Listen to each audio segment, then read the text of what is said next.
Hi, my friends. We're trying a new microphone today, so if I appear like you can suddenly hear me, and you haven't been able to hear me in the previous videos, and that's why you like tuning in, now you won't like it because you'll hear what I have to say. But I think on balance it'd be an improvement to hear me as opposed to just regarding this as a silent picture. There is fake news. A fantastic, incredible, amazing example of fake news that just got caught. I don't know if you remember, but a few days ago, I reported a story that was out there that said that the election monitors in 21 states, the election lists, the election boards, had been hacked by Russians. And this was reported as a fact, and it was reported as the clearest evidence yet of Russian attempts to sabotage the U.S. election. And it was really a serious issue. It's why I mentioned it, because, I don't care if they post ads on Facebook that say, turn out and oppose all the horrible other people who live here in the United States. I don't care about that. It's not going to change American elections. But when they actually monkey with the voting lists, that's something very different. Well, it turns out that was fake. Yesterday, the Wisconsin voting registrar said that this did not in fact happen, and that his state was in fact not targeted by Russian hackers. And today, the story completely collapsed when California issued a statement repudiating it, saying it hadn't happened to them either. And now one state after another is coming out and saying, no, not us, didn't happen, wrong news. So, sorry. Now, of course, that was banner headlines all over the place. And I had to dig up the repudiation on Breitbart, article number 83 or something. And whereas it was front page news, New York Times, every place else, all over the rest of the world. So when you talk to your friends and they say, see, this is evidence that Russia was monkeying with our election. Fake news, not true, false. My God, when is this going to end? Why can't the Democrats accept that they lost the damn election? Increasingly they're getting hurt by this because the more they're focusing on Russia, and the more Trump is focusing on the economy and jobs, and is in fact turning it around demonstrably, not just in the stats, but in the individual experiences we have, the more people understand that the Democrats are the party of rhetoric and the Republicans the party of jobs. I have a cute thing. There's a route that I drive almost every day, and I count the number of for sale signs. And at the peak of the Obama administration, by 2015, they reached 31 for sale signs. And they were constantly in the high 20s. Now there are 11, and you can just feel the evidence all around you of the economy moving up. I don't know if you caught the story I read a couple of days ago, that Target is increasing its minimum wage from 10 an hour to 11 an hour, and by 2020 it will go up in progression until by 2020 it's 15 an hour. And they're not doing that because Bernie Sanders told them to, or because the minimum wage rose in the states that they operate in. That wasn't it at all. It didn't. They're doing it because they can't find workers at the lower wage rate. And why can't they find workers?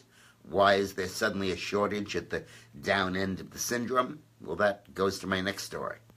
ICE has increased the number of arrests of illegal immigrants by 36%. It's gone up from about 25,000 to about 35,000, whatever it was. It was a 36% increase over the same months in 2016. Now, most of those are criminal arrests. Most of those are people who are being released from prison and turned over to the ICE. That's what the Sanctuary Cities Act requires them to do. And criminal arrests, that is, of people coming out of jail, have risen from 25,000 to 30,000, a 20% increase. And 75% of the criminal arrests are for people who have been arrested and found guilty and convicted and served their time for homicide, assault, sexual abuse or drug charges. So it's pretty serious stuff. And in addition to that, the number of other immigrants who've been arrested, who they just happen upon, they don't go out looking for them, but when they find them, they arrest them, has gone up from 8,000 to 13,000, an increase of 50%. So one factor is that there are a lot fewer illegal immigrants competing for jobs. Another important factor is that the number of illegal immigrants crossing into the United States has dropped by over 70%, again because of Trump's policies. And I believe that his efforts to get people to buy American and to contract with American companies, and his efforts to move the economy ahead, and to make clear that he's not going to enforce environmental regulations on global warming to the point where they drive manufacturers out of business, that he's going to let us compete. And if China does so, we'll do so. But if China's not doing it, we're not going to make our businesses jump through hoops that they don't have to jump through because it costs us jobs. And this focus is clearly paying off, and it was delightful to see this ICE ruling. Now, there's another thing that happened that really knocked me back. The Department of Justice has just sued a company called Crop Production for discrimination, nothing new there, against American workers. They say that Crop Production does not want to hire American workers, but instead wants to hire foreign workers on the H-2A visas, and that it's discriminating against Americans. And there are 28 other companies that are under investigation, and one company is settled for a settlement of $100,000 for one of these discrimination lawsuits, discriminating against American workers. Well, it's about damn time. And as somebody who called in a few days ago pointed out, the visa, the key solution to all of this is the electronic checking, e-verify, on whether the people you're hiring are citizens or legal or here illegally. Now, when we come back, I want to offer a different perspective on the Iran deal, because I think there's a move going on here and we need to nip it in the bud. Let's remember how the Iran deal was sold to the American people. The polls showed that we were always against it and remained against it, and were not persuaded by the propaganda. But after the deal was signed, Obama told the Senate that I will not submit this to the Senate for approval. It's not a treaty. It's an executive agreement, and that doesn't have to go to the Senate. And the senators raised hell about it, particularly Bob Corker, who, thank God, has announced his retirement from Tennessee, the chairman of the Foreign Affairs Committee. Otherwise, I'd have to be fighting against him. Corker went to the White House and worked out a great deal. They would submit the treaty, but on the reverse of the regular ground rules. Normally, the Constitution says 2/3 of the Senate has to agree to ratify a treaty. So the deal Corker and Obama worked out is 2/3 of the Senate would have to vote against a treaty for it not to be ratified, the exact opposite of what the Constitution provided. And they struggled, and they eventually came up with 34 votes to approve the treaty, or the executive agreement, or whatever it is. And during this process, there was the most sophisticated propaganda campaign. People have written books about it, that was waged on behalf of this agreement. They got a lot of money from all kinds of sources, oil primarily, and put all kinds of experts out there to say this was the best deal we could possibly get, that this deal would stop Iran from getting the bomb, that anybody who opposed it was a warmonger, that the only alternative to voting for this treaty was a missile strike on Iran, and on and on and on. And they really moved public opinion, although not to the extent they hoped, and eventually got this thing ratified. Now with that same, they called it the echo chamber. It was a formal campaign. It was run by Rhodes, Ben Rhodes, R-H-O-D-E-S, brother of the head of CBS News. And he was running it, and he called it the echo chamber. Left the White House, set up a private organization, hired experts, paid them to come out and say, I'm an expert and this is my opinion. And as a result of that, they really flooded the media with in effect, fake news. Experts who were just paid to express an opinion that they didn't necessarily even hold themselves, and they weren't even necessarily experts. Well, now they're ginning up the same process, this echo chamber, to try to stop Trump from tearing up the Iran agreement. And they're saying two things. One is, every 90 days, the president has to certify that the agreement is in the national interest. And they're saying, and Trump twice has certified that. And he's saying on the third go-round, I'm not going to do it because I don't believe it. Well, what they're doing is they're now coming to Trump and saying, okay, fine, you certified that it's not in the national interest. That's good. You take that position. That's fine.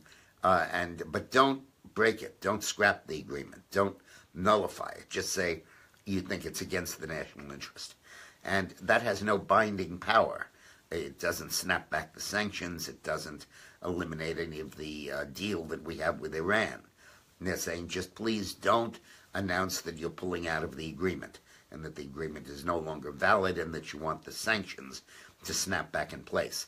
Settle for the symbolic act of saying that Iran is not in compliance.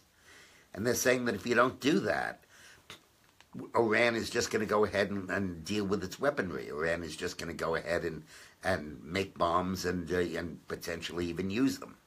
So they're basically saying that Trump has no choice but to do some totally symbolic action. Now, that's not true. Trump could scrap the deal, announce that we're not abiding by it, and that Iran has violated it, we're not going to continue to follow it, and call for a renewal of the sanctions, which you could get back in place. They were passed almost unanimously by Congress. And with those sanctions back in place, we can start from square one and negotiate a real deal with Iran. Our allies probably won't follow us in that, but it doesn't matter. The way we've worded those sanctions, any company in the world that does business with Iran in violation of what the U.S. wants it to do cannot have access to the U.S. market. So, okay, you decide you want to do business with Iran or with the United States of America. And that's an easy choice for everybody. And particularly banks that would be denied access to the U.S. banking system. That's a draconian choice and one where they probably will back down. Now, when I come back, we're going to talk a little bit about that. And I'm going to talk with you about how Trump is being pressured not to repeal Obamacare, but to save it. What Bolton, former UN Ambassador John Bolton, says is that we can't prove that Iran is breaking the deal because the evidence we have is classified, and it would reveal too much about our sources of intelligence to be able to reveal it. Well, he's saying go ahead and reveal a whole lot of it so that we can lay the basis in public opinion for scrapping this deal. If we go down the road of listening to the people who made this deal and sold it to us in the first place, we're going to walk right back into the same trap we did with Korea. And the woman who's doing it is the same person. Her name is Wendy Sherman. And she was the person who in large part negotiated our dealings with North Korea over the years and who is really very active in negotiating and selling the deal with Iran. And the same strategy of appeasement and hoping that they'll follow through on their good word characterized the negotiations in both cases. Now, while Trump is being urged not to scrap the Iran deal, there's another bill coming through Congress that is horrible. It's a bipartisan deal to fix Obamacare. That's what they're heralding as. And the bipartisan is that Lamar Alexander, the Republican from Tennessee. Tennessee has sent a beautiful delegation of senators, two rhinos, Corker and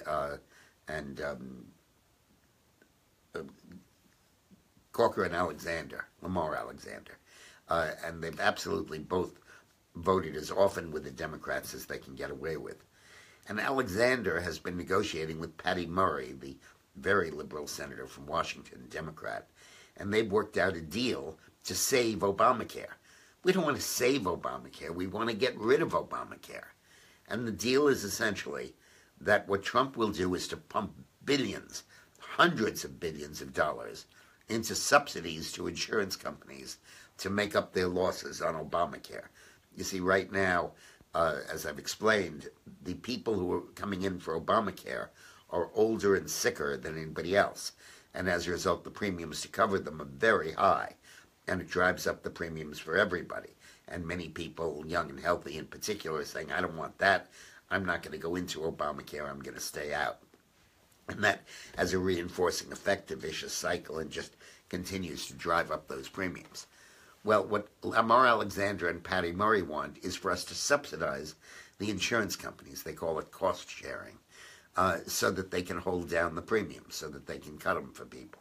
Basically, it's socialized medicine, but we don't go all the way. We only pay like half the cost or something like that. And it's outrageous. It's jumping through hoops to save a system that shouldn't be saved in the first place. Now, the concessions the Republicans are going to get for that appear at the moment to be two, both of which are good ideas. One is that anybody could buy a bare-bones catastrophic coverage under the new Obamacare. Right now they have platinum, gold, and silver. Well, they have a new plan, copper. The next one is flypaper. But the copper bill permits you to get catastrophic insurance only. That's available now if you're under 30, but not if you're over 30. Now, that makes sense. Everybody should have catastrophic insurance.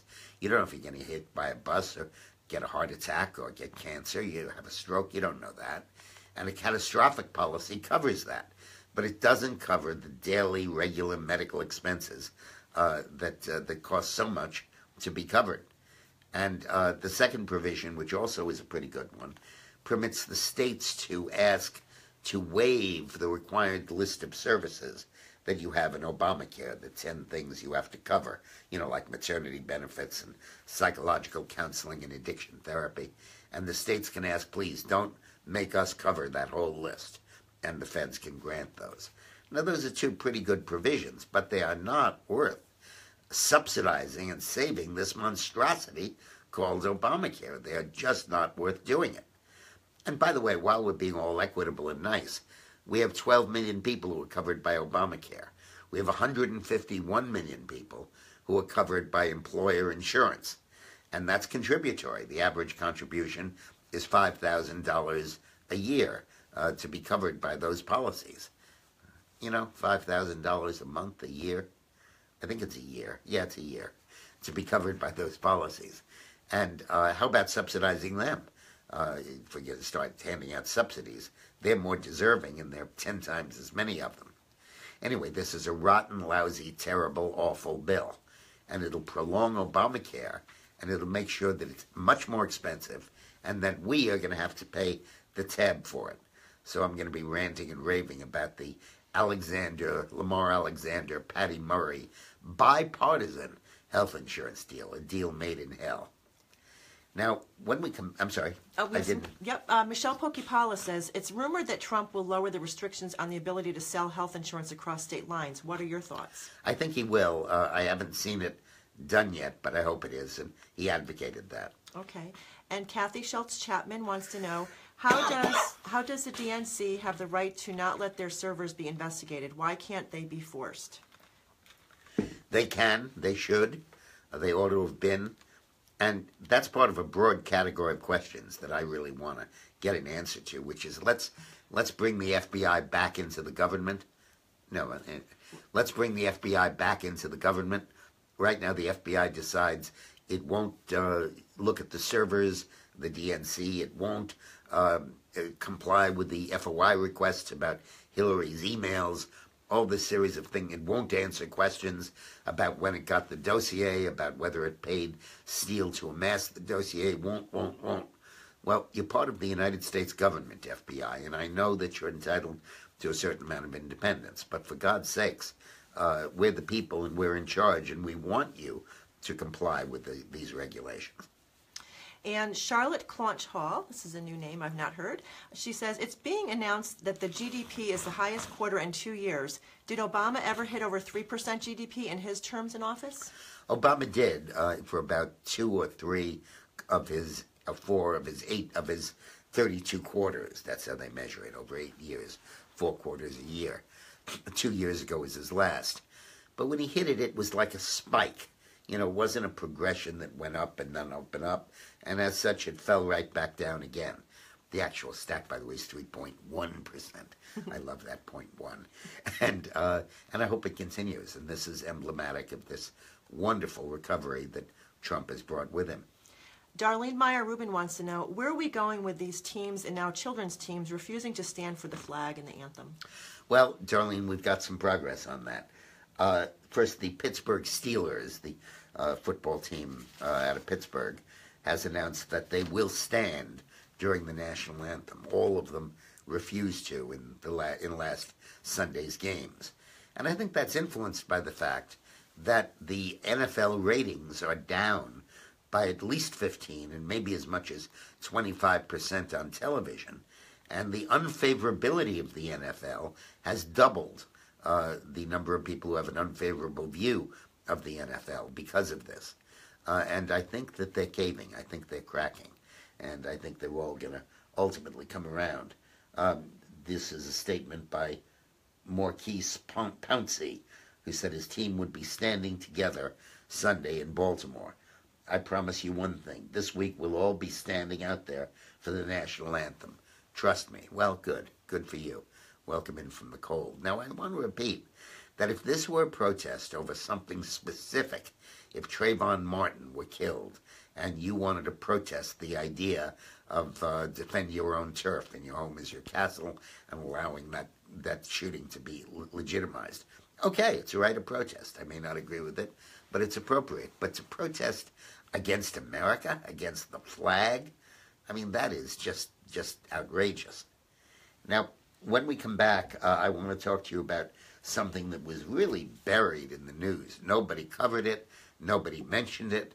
But, you know, it's a little bit of significance, I think, don't you? ISIS has admitted defeat. Hi. Well, this is, again, an example of the idea that no good news gets covered. The leader of ISIS, whose name is, let me dig that up here.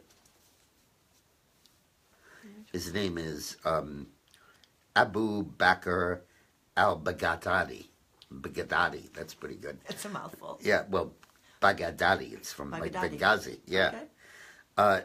Said who hadn't been heard from publicly since November, almost a year ago. It was rumored that he's been killed. Admitted publicly that ISIS has lost most of its territory in Iraq and Syria. Of course, he spins it that this will strengthen ISIS and make us more able to attack the West. But it's as close to an admission of defeat as you're going to get out of these guys. And we should credit Donald Trump for that and the American military. What Trump did was he totally changed the orientation of our troops in there and said, instead of just regarding yourselves as being there to kill as many of the bad guys as you can, the attrition strategy that was used in Vietnam and other places, he said, instead focus on capturing the ground, capturing the land, capturing back Iraq, and capturing back Syria. Let me spend a second on why that's important. A terrorist group, it's a metaphor I've loved to use, although it's a horrible metaphor, but it works, is like an HIV virus. Gets into your bloodstream, and it swims around your bloodstream, and it's there, but it doesn't do you any real harm. The terrorist group can't launch mass attacks. It can do episodic terrorist incidents, but can't do much more than that. But when the HIV cell comes upon a cell in your body and latches onto it, it feeds off that cell, and it uses the infrastructure of the cell to give you full-blown AIDS, which can kill you. In metaphoric terms, what that means is that when ISIS takes over a country, it can use the armed forces, the draft-age population, the tax revenues, the intelligence services, the Navy, the Air Force, the territory to shield its and protect its operations.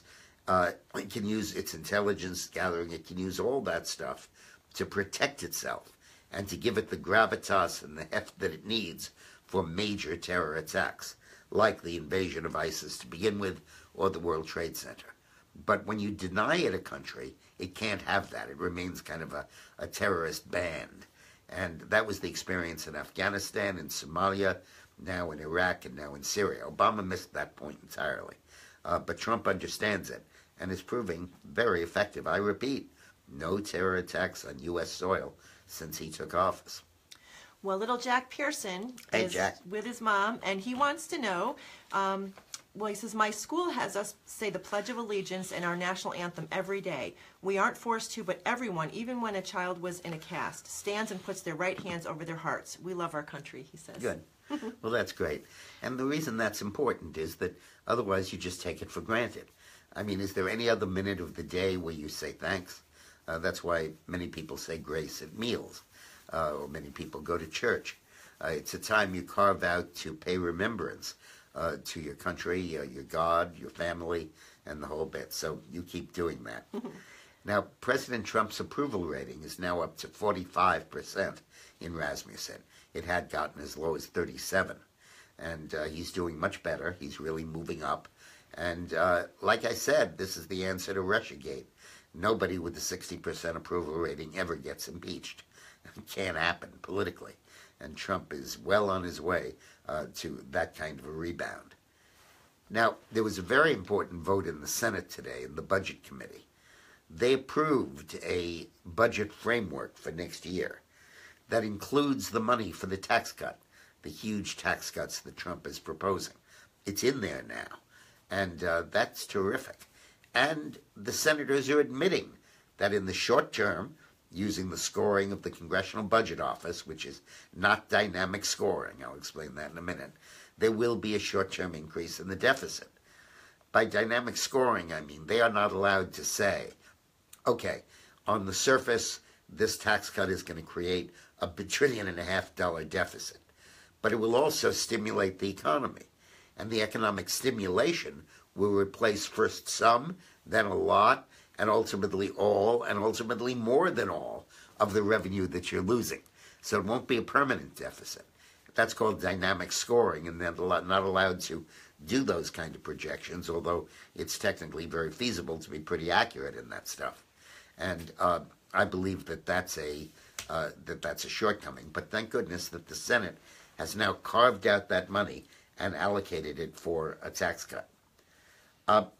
Now, I first just want to do a shout out to Christine Binning. I surprised her by answering one of her Facebook comments, and she was surprised that I answered. Well, I do. I don't get to all of them. Renee gets to a lot of them. But it's really good, and welcome in, and I'm glad you liked the show.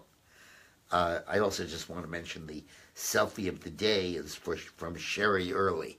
By selfie, I mean she took a picture of herself holding a copy of the book Rogue Spooks, and that'll be included in our montage that we're setting up. Yes.